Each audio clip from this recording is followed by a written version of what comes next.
오늘 느헤미야 6장 15절에서 19절까지 말씀을 가지고 더 남은 사명이란 제목으로 말씀 전하겠습니다. 네, 이번 주 수요일이 마지막 수요일이 아닌데 다음 주 수요일이 무슨 날입니까? 네, 성탄 예배가 있는 날입니다. 성탄절. 그래서 이번 주가 마지막 수요 기도회가 되었습니다. 연말이 되면 우리는 지난 해를 한번 되돌아보게 됩니다. 올해가 나에게 얼마나 감사한 해였는지, 또 내가 부족했던 부분은 무엇이었는지, 또 내가 이룬 것은 무엇이고 또 다하지 못한 일은 무엇인지 생각하게 됩니다. 제가 이제 올해를 되돌아보니까 조금 특이한 것이 하나 있습니다. 제가 상공동체 담당하면서 개업 예배를 올해는 많이 했어요. 6번 했습니다. 그 토요일에도, 지난 토요일에도 제가 이제 개업한 곳에 가서 이제 개업 예배를 했는데 그 구역만 4번째 개업 예배였습니다. 특이하죠. 근데 제가 작년에는 결혼식 주례를 4번 했거든요. 이것도 참 많은 건데, 그래서 누가 저보고 농담으로 그러시더라고요. 목사님 주례 전문 목사님이시네요, 이러시더라고요. 올해는 뭡니까? 개업 전문 목사가 되었습니다. 그래서 혹시나 개업하실 일이 있으면 저와 상의하시면 곤란합니다, 여러분. 저와 상의하시면 안 되고, 어쨌든 개업을 많이 했습니다. 여러분, 사업장을 개업하는 일은 보통 일이 아닌 것 같아요, 진짜. 인테리어도 해야 되고, 또 뭐 허가도 받아야 되고, 또 사람도 구해야 되고, 이 개업 전부터 스트레스 받는 일이 한두 가지가 아니라고 하더라고요. 근데 이런 우여곡절을 다 겪고 나서 개업을 딱 하게 되면 굉장히 이 성취감이 있고 감사하게 되는 겁니다. 근데 여러분, 개업을 딱 하면 모든 것이 다 이루어진 겁니까? 아니죠. 진짜 문제는 그때부터 시작인 거예요. 여러분, 지금 느헤미야는 이 아주 힘든 이스라엘의 성벽 공사를 드디어 끝냈습니다. 근데 진짜는 이 다음에 남아있는 거예요. 여러분, 느헤미야가 또 이스라엘 백성들이 며칠 만에 이 공사를 끝냈다고 말하고 있습니까? 네, 15절 한번 보겠습니다. 같이 읽을까요? 시작. 성벽 역사가 52일 만인 엘루럴 25일에 끝나매. 여러분, 15절은 굉장히 심플하게 이 성벽 공사가 52일 만인 몇 월 며칠에 끝났다, 이렇게 말하고 있지만 사실 이 공사는 그렇게 간단한 일이 아니었습니다. 역사가 요세푸스는 이 52일이 굉장히 놀라운 기간, 또는 믿을 수 없는 기간이라고 봤어요. 그래서 어떻게 평가했냐면 사실은 2년 4개월이 걸렸다. 아마 요세푸스는 준비한 기간까지 다 계산을 한 게 아닌가, 이런 생각이 들고, 또 하나 고려해야 될 사항은 이 52일이 그냥 1일부터 오늘부터 계산한 52일이 아니라 어떤 날을 뺐겠습니까? 안식일을 뺀 거죠. 안식일을 빼고 실제 공사 기간이 52일이다, 이렇게 봅니다. 근데 어찌됐든 그 요세푸스가 굉장히 이거는 놀라운 일이다라고 평가를 한 건 분명한 거예요. 52일 만에 이 당시 기술로 이렇게 하기가 쉽지 않았다는 것이죠.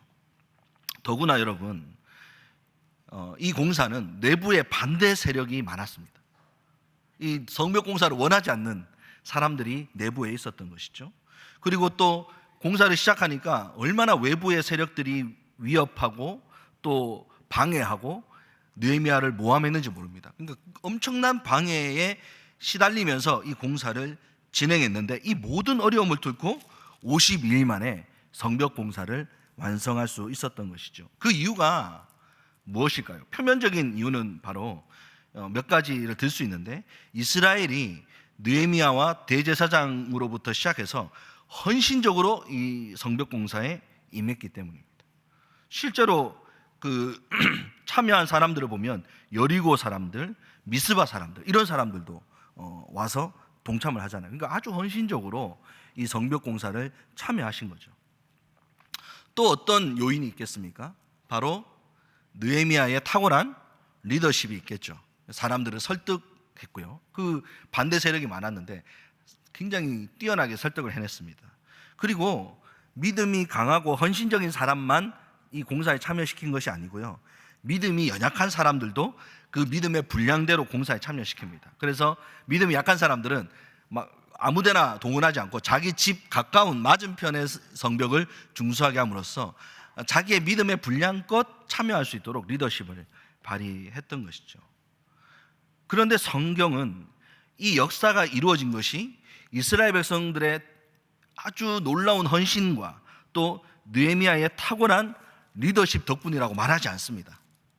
무엇 때문에 이 성벽이 이루어졌다, 성벽의 역사가 이루어졌다고 말하고 있습니까? 16절 말씀을 한번 보겠습니다. 같이 읽을까요? 시작. 우리의 모든 대적과 주위에 있는 이방 족속들이 이를 듣고 다 두려워하여 크게 낙담하였으니 그들이 우리 하나님께서 이 역사를 이루신 것을 알미니라. 아멘. 여러분, 이 어려운 일을 이룬 느헤미야도 함께 헌신한 이스라엘 백성들도 마찬가지고, 심지어 주변에서 방해했던 대적들조차도 이 일은 누가 이루신 거라고 생각했다는 겁니까? 하나님이 이루신 것이다 라고 생각했다는 것입니다. 여러분, 우리에게 주어진 사명을 이루기 위해서는 필요한 것들이 정말 많습니다. 뛰어난 리더가 필요하고요, 또 재정도 필요합니다. 재정 없이 우리가 어떤 일을 하기 쉽지 않잖아요. 그리고 한마음으로 헌신하는 동력자들도 필요합니다. 그러나 여러분, 우리의 진짜 힘은 얼마나 뛰어난 사람들이 우리 주변에 많은가, 또는 물질이 얼마나 풍성한가에 달려있는 것이 아니라 하나님이 우리와 함께 하는가에 달려있는 줄로 믿으시기를 바랍니다. 그렇게 지금 이 성벽 공사는 놀랍게 이루어졌는데 이 일은 하나님이 함께 하신 역사다라고 말하고 있는 것이죠. 여러분, 16절 말씀만 다시 한번 보겠습니다. 16절 다시 한번 띄워주시겠어요? 이 말씀을 보면 강조법이 쓰여져 있어요. 다 두려워하고 크게 낙담했다. 두려워했다, 낙담했다 이렇게 표현하지 않고 어떻게 표현합니까? 다 두려워했고 그냥 낙심한 게 아니라 크게 낙심했다. 그러니까 대적들과 이방 족속들이 모두가 이 소식을 다 들었습니다. 성벽 공사가 완성되었다는 소식을. 그리고 이 소식을 들은 모두가 예외 없이 두려워했고, 또 그들은 예외 없이 모두가 크게 낙담했다는 것입니다. 여기서 낙담했다라는 말은 심하게 떨어졌다 이런 표현이거든요. 심하게 떨어졌다. 그러니까 영어 성경은 이걸 이렇게 표현합니다. 자신감을 심하게 잃었다. 그러니까 이 성벽 공사를 보고 완전히 마음이 낙심하고 떨어져 버린 거예요. 여러분, 세상이 교회를 어떨 때 두려워할까요? 교회 지도자들의 리더십이 뛰어나고 또 교회가 대단한 일을 많이 했다고 해서 교회를 두려워하겠습니까? 그렇지 않습니다. 하나님이 우리 교회와 하나님이 저와 여러분과 함께 하는 것을 그들이 보게 되면 세상이 교회를 두려워하게 되어 있습니다. 제가 고등학교 다닐 때, 약간 고등학교 그때는 비평준화 시절이니까 공부를 너무너무 많이 시켰어요. 주말에도 자율학습을 시키려고 남으라고 하는 거예요. 그래서 저는 교회를 가야 되기 때문에 안 됩니다 해서 안 갔어요. 주일은. 토요일은 갔지만 주일은 공부를 안 갔습니다. 그리고 담임쌤이 정말 무서운 분이었는데 수련회 가지 말라는 거예요. 근데 갔다 와서 맞았습니다. 그냥 그때는 수련회 갔다고 때리고 그랬어요. 근데 수련회 갔다 와서 그냥 맞았어. 그렇게 이제 신앙생활 하니까 제 학교 친구가, 교회 안 다니는 친구가 저한테 이렇게 이야기를 하는 거예요. 야, 나는 하나님을 믿어지지 않는데, 그래서 나 하나님이 어떤 분인지 나는 잘 모르겠는데 너를 보니까 하나님이 계시다는 사실은 믿어진다 그러는 거예요. 그래서 제가 그 얘기를 듣고 참 신기했어요. 나는 그냥 내 믿음대로 그냥 행동할 뿐인데 친구들이 나를 보고 하나님을 보는구나. 그 이상하게 그때부터 친구들한테 전도를 하면 친구들이 잘 들어줘요. 그래서 이제 학교에서 이제 고3이 되니까 자율학습을 밤 12시까지 시켰거든요. 12시까지 사람이 계속 공부할 수 있습니까? 힘이 드니까 중간에 성경을 보는 거예요. 근데 선생님들이 돌아다니면서 공부 안 하고 딴짓하면 때렸는데, 그때 때렸어요. 때렸는데 유일하게 안 때리는 책이 있었어요. 성경책. 고3 때니까 마음의 안정이 필요하지 이러면서 성경은 넘어가는 거예요. 그래서 저는 공부하다가 좀 힘들면은 그냥 성경을 계속 읽었어요. 근데 제 친구들도, 교회 안 다니는 친구들도 공부만 해야 되는데 힘든 거야. 그러니까 나중에는 다른 책은 뭐라 하는데 이 성경책은 뭐라 안 하니까 제 성경책을 뺏어가서 읽는 거예요. 막 읽고, 읽더니 저한테 이제 물어봐요. 야, 이거는 뭐 성경에 내가 알고 있는 그 얘기 맞지? 이러면서 이제 물어보는 거예요. 그러면 이제 제가 그 친구와 쉬는 시간에, 점심시간에 앉아가지고 복음을 전했어요. 전도를 하는데 정말 놀라운 게 뭐냐면, 전도를 하고 있잖아요. 그러면 다른 친구가 옆에 와서 듣고 있어요. 그럴 때 절대 아는 척 안 합니다. 속으로 생각해요. 너는 다음 타자야. 그리고 이제 그 친구한테 막 하는 거예요. 그리고 이제 전도를 하고 집에 가면 12시에 이제 자율학습 마치고 집에 가면 언양에 1시에 도착해요. 여러 학교를 돌다가 이제 가기 때문에 1시에 도착하면 친구와 같이 도저히 집에 갈 수가 없는 거죠. 그래서 교회에 내렸어요. 집에 안 내리고. 교회에 내려서 친구랑 같이 기도했어요. 오늘 전도한 친구들을 서로 나누면서 기도를 했어요. 하나님, 그 친구들 예수님 믿게 해주세요. 그렇게 학교 생활을 하니까 고3 생활이 너무 재밌는 거예요. 저는 학교 가는 게 너무 즐거웠어요. 친구들한테 예수 전하고 또 집에 와서 기도하고. 그러니까 학교 생활이, 저는 고3 학교 너무너무 가고 싶었어요. 근데 그렇게 제 얘기를 친구들이 들어줬던 이유는 다른 게 아니라 그 친구의 말이 이제 비밀인 것이죠. 나를 보고 하나님이 계시다는 사실, 하나님이 함께한다는 사실을 보게 되니까 듣게 되는 것입니다. 여러분, 우리가 한 해 동안 우리 가정과 교회에서 이루어진 놀라운 역사들이 있습니다. 그 역사들은 분명 우리가 열심히 헌신했기 때문이에요. 그러나 우리는 하나님께서 이 모든 것들을 이루셨다는 사실을 믿으셔야 합니다. 앞으로 이루어질 역사들도 있습니다. 그 역사들도 우리가 열심히 헌신해야 돼요. 그러나 하나님께서 역시 이루실 역사입니다. 우리 교회가 하나님의 역사를 믿고 하나님을 의지하며 나아갈 때 세상이 하나님을 두려워하게 되고 우리가 전한 복음을 듣게 되는 것입니다. 근데 여러분, 느헤미야 이 6장 말씀이 이렇게 16절에서 끝나면 참 좋을 것 같은데 이렇게 안 끝나요. 16절에서 하나님께서 이 역사를 이루셨고 적들이 다 두려워하고 크게 낙심했다, 이렇게 끝나면 얼마나 멋집니까? 기분이 좋고 속이 시원하잖아요. 그런데 성경은 아주 의미심장하게 이 부분을 마무리합니다. 17절에서 19절 말씀을 같이 한번 읽어보겠습니다. 17절에서 19절 시작.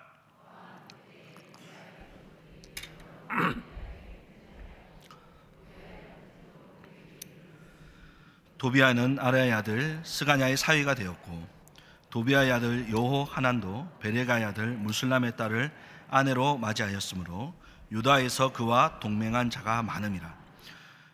그들이 도비아의 선행을 내 앞에 말하고 또 내 말도 그에게 전하매 도비아가 내게 편지하여 나를 두렵게 하고자 하였느니라. 아멘.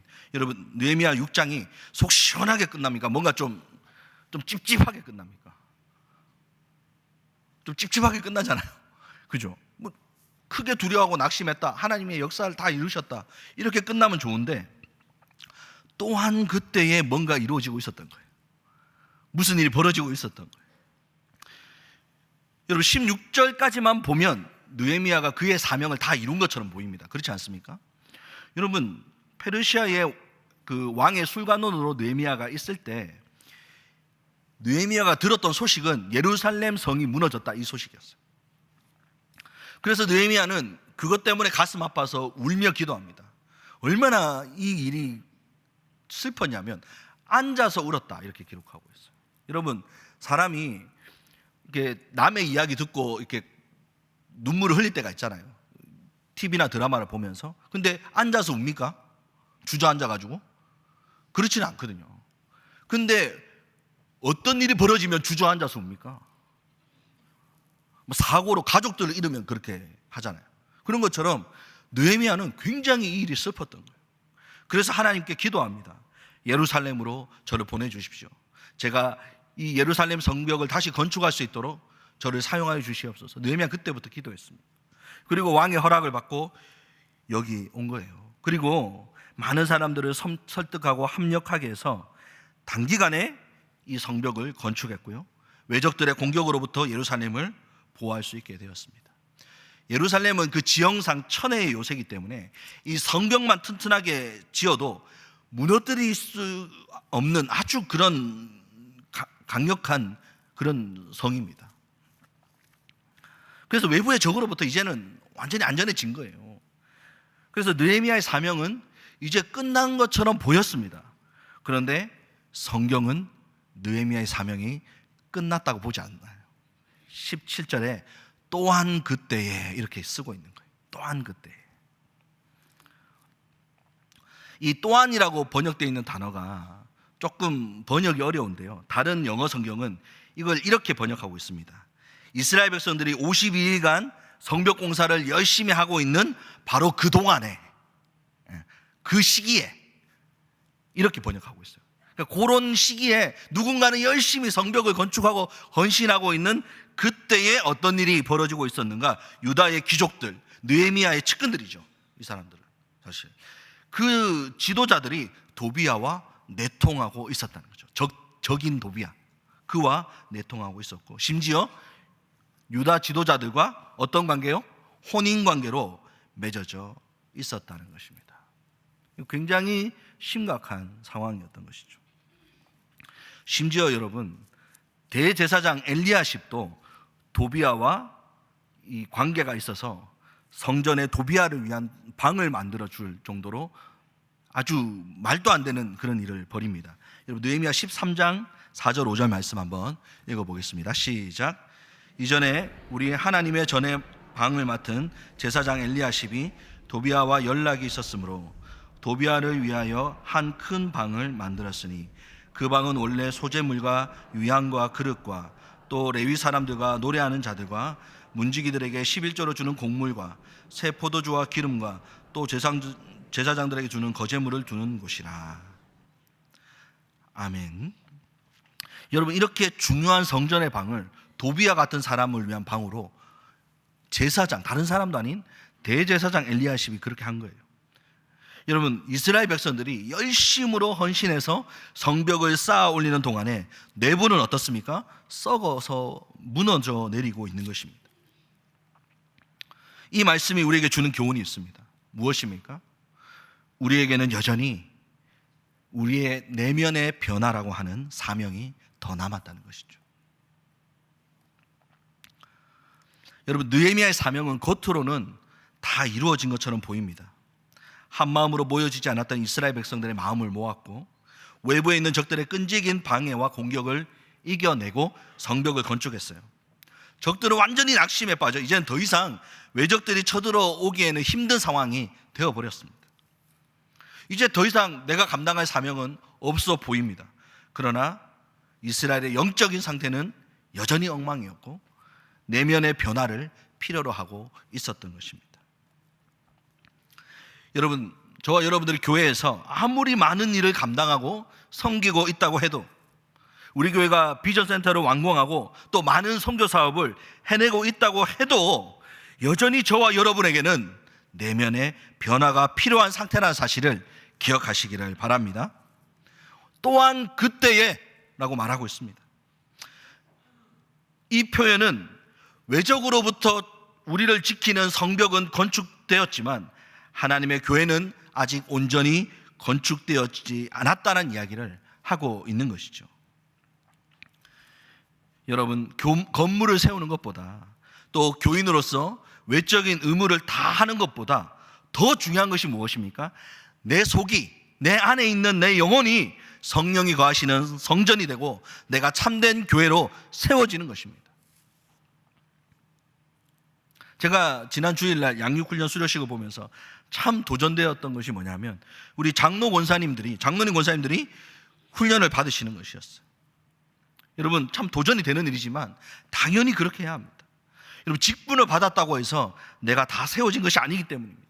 우리는 여전히 연약하고 부족하고 우리는 계속해서 그래서 그리스도의 교회로 세워져 가야 합니다. 우리의 내면은 여전히 변화를 필요로 합니다. 그렇기 때문에 우리는 끊임없이 훈련받고 계속해서 변화되어야 하는 것이죠. 첫 번째 더 남은 사명이 뭐라고요? 내면의 변화. 두 번째 더 남은 사명이 있습니다. 무엇입니까?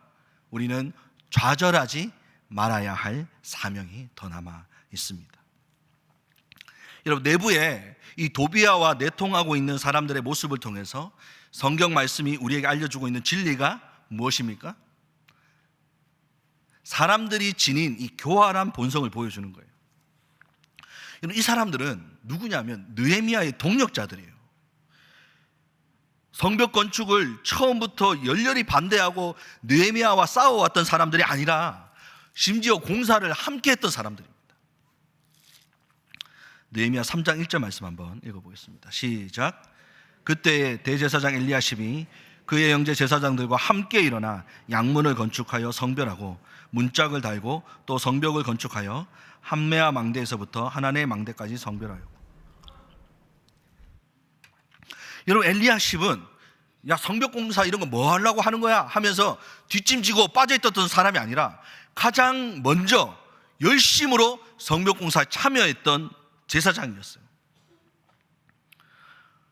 그리고 느헤미야에게 있어서는 가장 유력한 동력자죠. 대제사장이니까. 대제사장이 이렇게 헌신적으로 도와주니까 얼마나 힘이 됐겠습니까? 그런 힘이 되는 동력자였어요. 그런데 뒤에서는 이런 악한 짓을 저지르고 있었던 것입니다. 그가 이토록 교활하고 타락하게 된 이유가 무엇일까요? 느헤미야 13장 28절입니다. 한번 읽겠습니다. 시작. 대제사장 엘리야십의 손자 요야다의 아들 하나가 호론 사람 산발랏의 사위가 되었으므로 내가 쫓아내어 나를 떠나게 하였느니라. 아멘. 산발랏은 이제 그 사마리아 총독이죠. 예루살렘 성벽 공사를 가장 방해했던 가장 강력한 대적이었습니다. 근데 그와 이 대제사장 엘리야십이 사돈관계를 맺었던 거예요. 느헤미야의 성벽 공사에 열심히 동참하면서 동시에 성벽 공사를 가장 위협하고 방해하는 느헤미야의 주적 산발랏과 사돈을 맺었다는 거예요. 이건 어떤 심리입니까, 여러분? 어떤 심리죠? 네. 아실 것 같잖아요, 그죠? 느헤미야가 성공하면 나는 공신이 됩니다. 그죠? 그리고 느헤미야가 실패하면 어떻게 돼요? 나는 산발랏의 집안 사람이잖아요. 내가 살아날 길이 있는 거예요. 양쪽에 다 살아날 길을 만들어 놓은 거예요. 여러분, 이 처신이 세상 사람의 관점에서 볼 때는 어떻습니까? 굉장히 지혜롭죠. 세상 사람들은 이런 사람을 좋아합니다. 이런 사람들이 칭찬받아요. 진짜 머리가 팽팽 돌아간다. 대박이다. 야, 인생은 엘리야십처럼. 뭐 이런 거예요. 세상은 이런 사람들이 잘 나가는 거예요. 이런 사람들 칭찬받는 거예요. 그런데 엘리야십은 하나님의 말씀을 순종하는 길이 아니라 어떤 길을 선택한 겁니까? 자신의 안위를 위한 길을 선택한 거예요. 여러분, 그런 사람은 우리 주변에 얼마나 많습니까? 언제든지 볼 수 있는 사람이에요. 자기의 안위를 위해 최선을 다하는 사람. 그런데 여러분, 느헤미야가 이런 현실을 알게 되었을 때 충격을 받았다, 좌절에 빠져서 식음을 전폐했다, 이런 말씀이 있습니까? 없습니다. 느헤미야는 좌절하지 않아요. 느헤미야 13장 30절 말씀 보겠습니다. 시작. 내가 이와 같이 그들에게 이방 사람을 떠나게 하여 그들을 깨끗하게 하고 또 제사장과 레위 사람들의 반열을 세워 각각 자기의 일을 맡게 하고. 여러분, 느헤미야는 충격받고 좌절하고 식음전폐하고 우울증에 빠지고 이러지 않았어요. 그냥 평소처럼 자기의 일을 하게 합니다. 사람들을 세워서. 그리고 자기도 자기 자리에서 자기의 일을 묵묵히 합니다. 하나님의 말씀을 따라가면서. 여러분, 우리 주변에 이런 엘리야십 같은 사람을 보게 되더라도 충격받고 놀라지 말고 좌절하지 말고 자신의 일을 하라는 겁니다. 세상은 원래 그러니까요. 여러분, 우리나라의 형편을 지금 보시면 답답하지 않습니까? 지금 우리나라의 모습이 어떤 겁니까? 정말 나라의 안위와 국민들을 위해서 일하는 지도자들의 모습입니까? 온통 엘리야십 1, 엘리야십 2 이런 사람들 아닙니까? 그런 사람들끼리 지금 싸우고 있는 겁니다. 근데 이런 세상을 보면서 어떻게 이럴 수가 있나? 어떻게 이런 일이 벌어질 수가 있나? 이렇게 당황하고 좌절하지 말고 우리는 자신의 일을 해야 합니다. 우리의 일은 무엇입니까? 우리의 일은 여전히 기도하고 하나님의 말씀을 의지하며 하루하루 살아가는 것이죠. 우리의 일을 해야 돼요. 그렇게 우리가 우리의 일을 하고 있으면 느헤미야 주변에서 그런 사람들이 떠나갔던 것처럼 우리 주변에서 엘리야십과 같은 사람들이 떠나가게 됩니다. 그들이 버틸 수가 없어요. 내가 여전히 내 자리에서 나의 일을 하고 있으면 그런 사람들이 못 버텨요. 그렇게 내 주변이 변화됩니다. 그리고 이 세상이 우리를 통해 변화되어 가는 것입니다. 여러분, 옆 사람 보면서 이렇게 위로합시다. 따라합시다. 좌절하지 말고 자기의 일을 합시다. 좌절하지 말고 여러분, 우리 자신의 일을 하길 바랍니다. 여러분, 우리는 올해 정말 많은 은혜를 경험하고 하나님의 놀라운 역사를 경험하는 한 해를 보내었습니다. 저는 우리 이제 담임 목사님 보면서 놀라게 됩니다. 참 이렇게 바쁜 일정 가운데 어떻게 저렇게 은혜로운 말씀 준비하실까? 또 우리 교역자들을 보면서 어떻게 이렇게 충성스럽게 열심히 사역을 잘할까? 또 성도들을 보면서 너무 놀랍니다. 40일 연속 새벽기도 오시는 그 모습을 보면서 정말 이렇게 말씀을 사모하고 기도에 힘쓰는 귀한 성도들을 본다는 게 얼마나 감사한지 몰라요. 이런 많은 놀라운 일들이 우리에게 지금 일어나고 있는 것 분명합니다. 그런데 우리에게는 아직 더 남은 사명이 있습니다. 우리는 아직 우리의 내면이 더 변해야 합니다. 예루살렘 성벽은 52일 만에 건축되고 있는 바로 그때에 내부는 엉망이 되고 있었습니다. 지금 우리 교회는 멀쩡한데, 우리 가정은 별 문제가 없는데 내 영혼은 역시 아무 문제가 없습니까? 나와 하나님과의 관계는 정말 괜찮습니까? 중천도 사투리로 괜찮아요 이 말을 어떻게 표현하는 줄 아세요? 괜찮요? 이런 괜찮요? 이렇게 하십니다. 그렇게 하잖아요. 괜찮요? 우리의 영혼을 향해서 수시로 물어봐야 돼요. 진짜 나는 지금 괜찮나? 괜찮요? 하나님과 나의 관계, 나의 예배 정말 괜찮나? 수시로 계속해서 물어보셔야 돼요. 그렇지 않으면 우리의 내면은 겉은 괜찮은데, 가정은 문제가 없고 교회는 정말 멋지게 세워져 가는데 정말 내 내면은 망가져 있을지도 모른다는 것이죠. 계속해서 물어보시길 바랍니다. 괜찮은가? 우리는 또한 좌절하지 말아야 할 사명이 남아 있습니다. 세상은 온통 엘리야십 같은 사람들이에요. 엘리야십이 인생의 모델이에요. 세상 사람들한테는. 여러분, 이런 사람이 교회 안에는 없겠습니까? 있습니다. 근데 그런 사람을 볼 때, 또 그런 일들이 일어나고 보고 겪을 때 너무 충격받고 좌절하지 마십시오. 우리에게는 좌절하지 말아야 될 사명이 있습니다. 좌절하지 말고 내 자리에 굳게 서서 각각 자기의 일을 감당하십시오. 우리가 해야 될 일은 첫째는 기도, 둘째는 말씀 붙잡는 거예요. 우리가 자기의 일을 하고 있으면 흔들리지 않고 우리의 주변은 변화되게 되어 있습니다. 우리에게 남아있는 이 사명을 25년도에도 감당하셔서 우리 가정이 변화되고 교회가 변화되고 나라가 회복되는 놀라운 역사가 일어날 줄을 믿습니다.